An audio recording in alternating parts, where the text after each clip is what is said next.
will also give a statement. The intention of today's press conference is to shed light on the purpose, scope, and priorities of the Coast Guard's Marine Board of Investigation. Questions should focus on the investigation. Any questions outside this scope should be addressed with our District 1 staff following today's press conference. Please limit your questions to one per outlet, and we will be ending at 10 minutes. I will now introduce Rear Admiral John Mauger.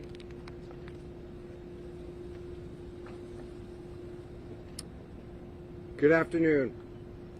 Over the past week, the world has followed the story of the sub Titan and the 5 people who perished in the terrible tragedy.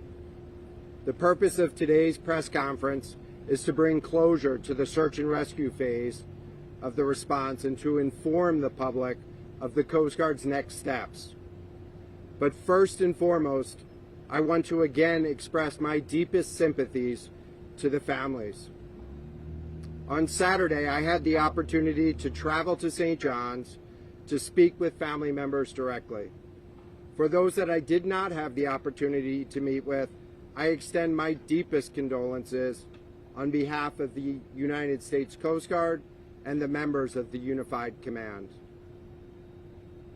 As I've continued to stress throughout, this case has been extremely complex, involving a coordinated international, interagency, and private sector response in an unforgiving and difficult to access region of the ocean.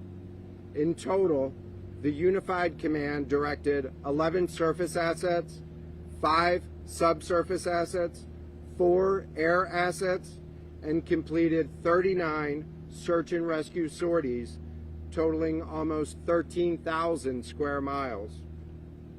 And while the outcome was not what any of us had hoped for, I am very proud of the team of responders who put forth their best effort to locate the submersible. While in Canada, I met with and personally thanked members of the Canadian Coast Guard and the Canadian Armed Forces, who demonstrated the utmost professionalism and expertise throughout the response. I extended my gratitude to all the professional responders who worked diligently to evaluate all leads, mobilize resources, and maintain hope. Their devotion to duty in the face of many complex challenges ensured that we remained always ready to conduct search and rescue operations if needed. The discovery of the Titan submersible wreckage marked the conclusion of the search and rescue aspect of this incident. The Coast Guard has officially convened a Marine Board of Investigation into the loss of the submersible and the 5 people on board.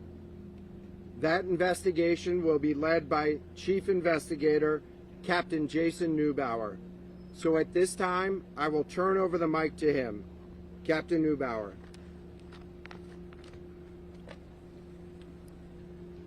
Thank you, Admiral Mauger. Good afternoon. Before I discuss the Coast Guard's investigation, I want to express my deepest condolences to the loved ones of the 5 individuals who perished in this tragic incident. My team and myself have been investigating this since we heard the initial reports of loss of communications, and my entire team wanted to express their condolences also. As a senior investigator, I have witnessed the personal impacts associated with these types of events. And my primary goal is to prevent a similar occurrence by making the necessary recommendations to enhance the safety of the maritime domain worldwide. Upon receiving notification that the submersible Titan had suffered a catastrophic failure with the loss of the 5 lives on board, the Coast Guard declared a major marine casualty and convened a Marine Board of Investigation, commonly referred to as an MBI, on June 23rd. I am serving as the chair for that investigation. An MBI is the highest level of investigation the Coast Guard conducts and enables the U.S. to fully leverage investigative resources Coast Guard-wide and capitalize on an extensive network of cooperative relationships with international maritime administrations and organizations. The MBI is currently in its initial evidence collection phase, including debris salvage operations at the incident site and evidence collection in coordination with Canadian authorities in the port of St. John's, Newfoundland. After the on-scene evidence collection efforts conclude, the MBI will typically hold a formal hearing to gather additional witness testimony and evidence in a setting that is available to the public. During the course of the MBI, the board will first and primarily work to determine the cause of this marine casualty and the 5 associated deaths.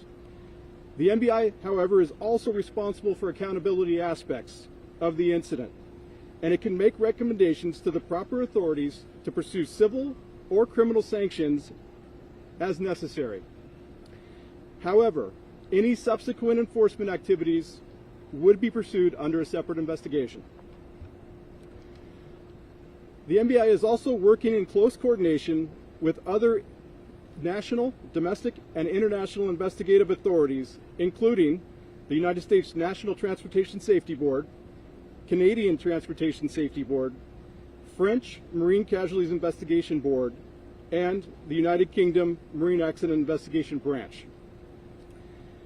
Upon completion of this investigation, the MBI will issue a report to the Commandant of the Coast Guard, Admiral Linda Fagan, with the evidence collected, the facts established, its conclusions, and recommendations. The final report will also be shared with the domestic and international maritime authorities I mentioned, and the International Maritime Organization, the IMO, to help improve the safety framework for submersible operations worldwide. I will now take any questions. Thank you. Can you walk us through a little bit about the evidence gathering right now? Have you already begun collecting? How does that happen? Is it remote vehicles or? The MBI leverages Coast Guard resources nationwide, and also our international partners to collectively collect evidence. And right now we do have ongoing operations. I mentioned 2 areas: the on-site at the accident wreckage site. We have an ongoing salvage operation, and we are also currently conducting interviews in the port of St. John's. So you're actually collecting items from the floor? At this time, that is the priority of the investigation, is to recover items from the seafloor. And how do you need to photograph the site? How do you get a sense of the debris? Sir, we have already mapped the accident site and the field, and so the other factors would be part of the investigation. I don't want to get too deep into the details at this time, sir. And what other organizations beyond the Coast Guard other international groups? Yes, sir. I listed several international maritime authorities in my opening statement, including the Canada's Transportation Safety Board, the United Kingdom's Marine Accident Investigation Branch. It's really parties under international protocols. If they have a substantially interest in the investigation, they can request to be part of the Coast Guard's Marine Board. And we've accepted that. Often citizenship of the fatalities on board would automatically make that international country or maritime administration a party to a substantially interested state and a party. Let's take another question. Sir, do you have the capability to recover these 5 bodies? And if so, have you communicated that with the family members? We are communicating with family members, and I'm not getting into the details of the recovery operations, but we are taking all precautions on site if we are to encounter any human remains. You put a lot of resources into this. Do you have an estimate on how much this costs you for this whole mission? So, as a matter of U.S. law and Coast Guard policy, the Coast Guard doesn't charge for search and rescue, nor do we associate a cost with human life. We always answer the call. And so the ocean remains an unforgiving environment, and every weekend there are risks that are taken as people go to the water with inadequate safety gear, with inadequate training, or boating while intoxicated. But we still answer the call.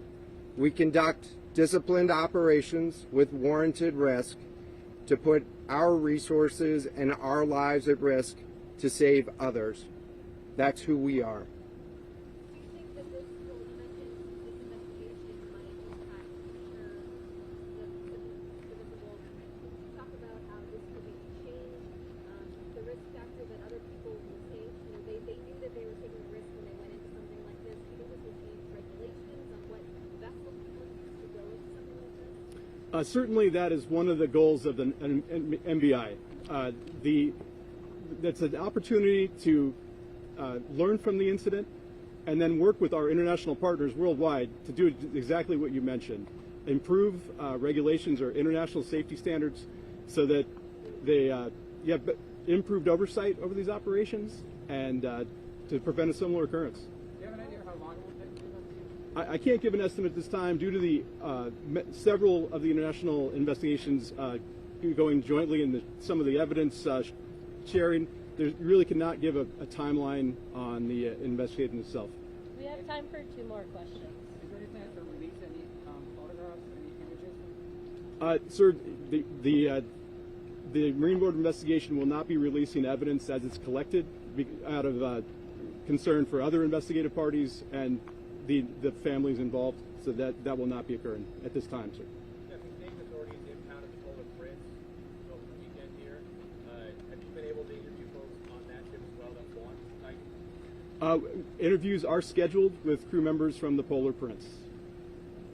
Confirm if anything has been brought to the surface yet, how you will do that, and then what the analysis of that debris will be. The salvage operations are ongoing. I'm not going to give the details of what the recovery has been to date, but the resources are on site and capable of recovering the debris. Okay. Thank you. Again, thank you all for being here today. For any further media inquiries regarding the investigation into the Titan submersible, my staff and I will be available to provide that contact information.